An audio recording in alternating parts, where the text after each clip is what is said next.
I don't know how many times I've tried to video this, but here I go again. Everyone's been asking me how they go about creating a seed pod. Well, it's very basic. It's very simple.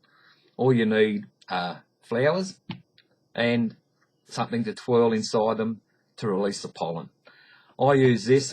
I make it myself. It's just a toothpick with some 20-pound fishing line glued to it, then bound with cotton so that it doesn't come off too easily. Now all you have to do is go up to the flower. This is one of my seedlings actually, it's not a bad one. And all you do is you place this inside the throat and you push it down until you feel it touch the bottom, the firmness, and that's the stigma. Now the problem is a lot of people will push down and start poking around.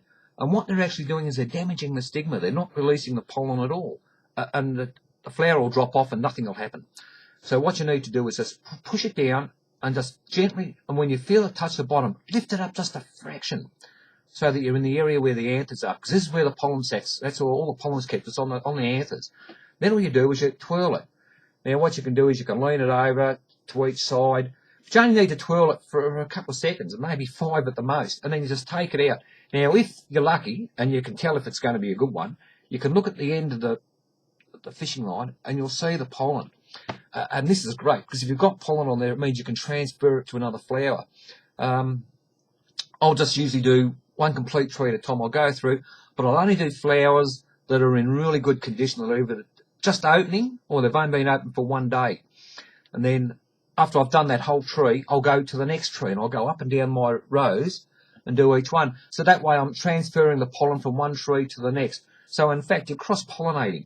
But in most of the cases, all you're doing is selfing. But then, with all the genes in Frangipani, selfing, you're creating new flowers. I look at Mr. Moraine. He crossed a red with a pink, and he got over 200 different colours. So it's fantastic. It's easy to do. Now, if you do it right, what will happen is 1 to 2 weeks later, you'll notice the flower will drop off, and the peduncle, which is the base of the flower, you'll see what looks like a little baby's bottom starting to come out of it. And that's the seed pod starting to develop, and then 9 months later, you'll have your seeds. Now, you really need to do your twirling constantly. So I start doing my twirls from the flowering season. From the first flowers that open, I start twirling right through until they stop flowering. Because you don't know when the flowering season is. You don't know when these flowers, or each variety, is most fertile, because they all vary. They're not the same. In Australia, I found March, April were the really, really good months at the farm. I know Paula in Carnarvon said that June, July were her best months.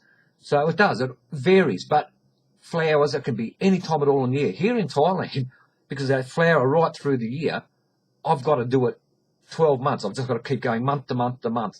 You'll have some with flowers, some without flower at different times, but you must continue on and you must keep doing it, because it's the only way you'll find out when they're most viable. And the other way, of course, is once your pod splits open, count back 9 months, you know roughly that's when the plant created the pod, so you know that's when they are fertile. And that's all there is to it. I just hope everyone else enjoys it and gets as many pods as I do. Thank you.